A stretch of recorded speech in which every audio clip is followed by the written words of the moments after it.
Hi, everybody. This is Gary Dean with Sentiment Timing, and this is our technical video report for Wednesday, December 3rd, 2025. So today got me a little bit off guard, and let me explain why. So we had the futures were up a lot at the open before the open, and from there we had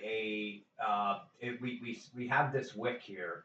So when we saw when I saw the futures up 20, and then from there went straight down, I automatically put this wick into play, saying, all right, we can see the spiders trading all the way down near the 673 level. So my bias was to the downside, and I was expecting some chopping around, and then it just kind of melted up. And we were doing the hedge trades.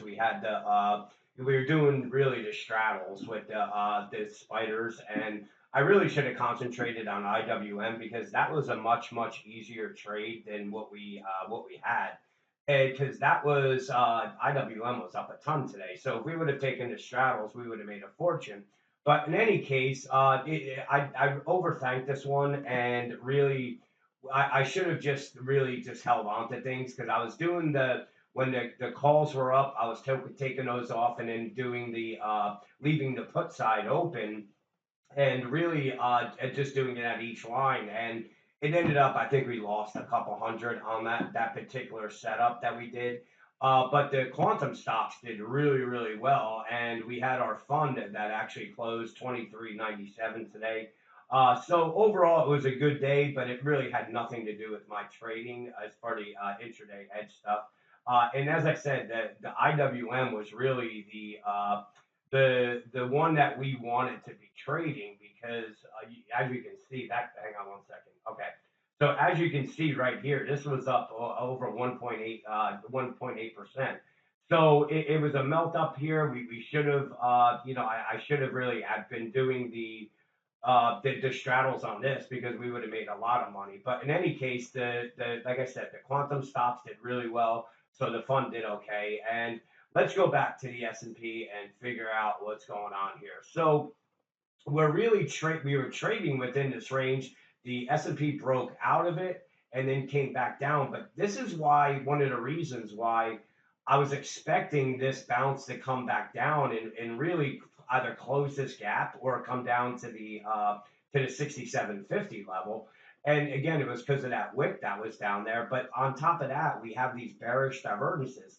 So I'm not leaving it out that even though the bearish cycle is coming to an end, the last day will be tomorrow.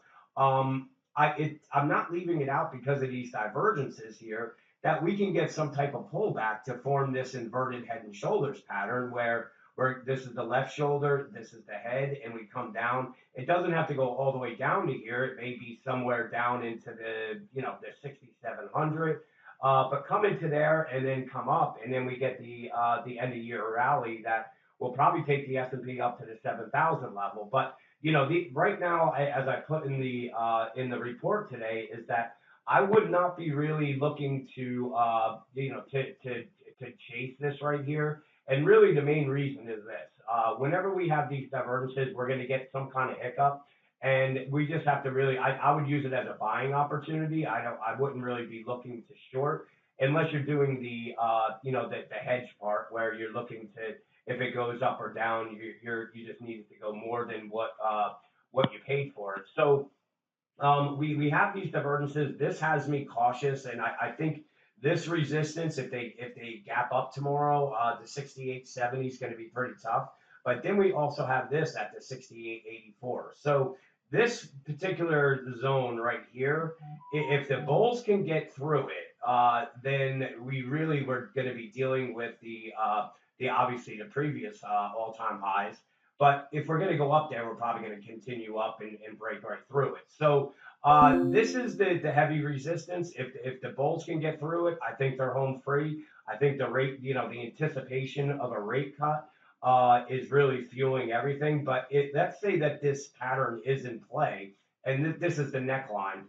This is actually what the pattern target is going to be, and it's fairly big. That's the crazy part is that we're looking at, if that's the neckline, let's just say it's right here, we're looking at a move coming all the way up to 7,200. So I'm not sure it's going to play out or anything like that, but if we get that pullback and it holds, that's going to be the upside target, and it may be by the end of the year. So we want to be using weakness, any kind of pullback. You want to build your long positions. I think these lows are in, but I do believe we can get some quick shakeout that to get everybody, maybe that's just buying the rate cut move here, and get them washed out, and then we head up once they're all out. But these divergences have me a little, saying I really don't feel like chasing up here, because we do have a chance of seeing this type move afterwards. And until we start clearing things, then we just, we start buying every dip there is on it, and we'll ride it into the to the end of the year. So 15-minute chart, again, we have these bearish divergences. They could have broke out here, but they pulled back. The bears, they're going to have to get it through this area right here to 6,800. But we also have the moving average here at 67.92. If they break through it, that's where I'll be looking for that move to come somewhere down into this area. And if we just put some fibs on it to see where it would be, if that's the top, you can see a 50% retracement will take us to 66.90. If we come down to the 66.50, that's a 62% retracement, and we're right at that where we'd be making the right shoulder. So I'm not saying that's going to happen, but I'm leaving that door open for something like that to play out. And again, you want to use this weakness to buy because we're at the end of the bearish cycle, and once that passes, I do believe we're going to have the Santa Claus rally, and we'll probably be trading up at new all-time highs. So again, this is really, you really can't take any drop seriously until we start seeing the S&P trading below these support levels, and really below the 67.80, which is the 200-day moving average on the 15-minute chart. And that's also a 23% retracement. So any weakness, I'd be buying at these levels, building a position for the next move, probably up to the 7,000, maybe even a little bit higher. But as I said, IWM was the clear winner today. It was up almost 2% at one point, I think it was. And but again, the same thing. We have these sell signals right here, very overbought, and there's some heavy resistance. I don't know if the bulls are going to be able to push this from 229 all the way up to 251 in one move without having some type of pullback. But those small caps, when they get going, we got to keep things.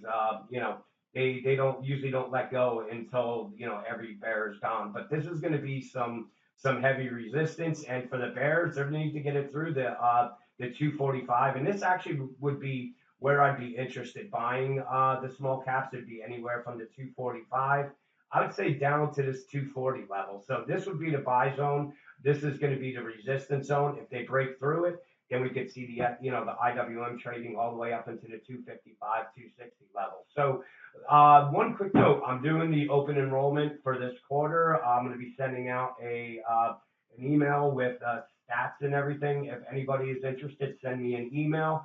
And with that, let's see what plays out tomorrow. Have a great night, and I'll talk to you guys in the morning.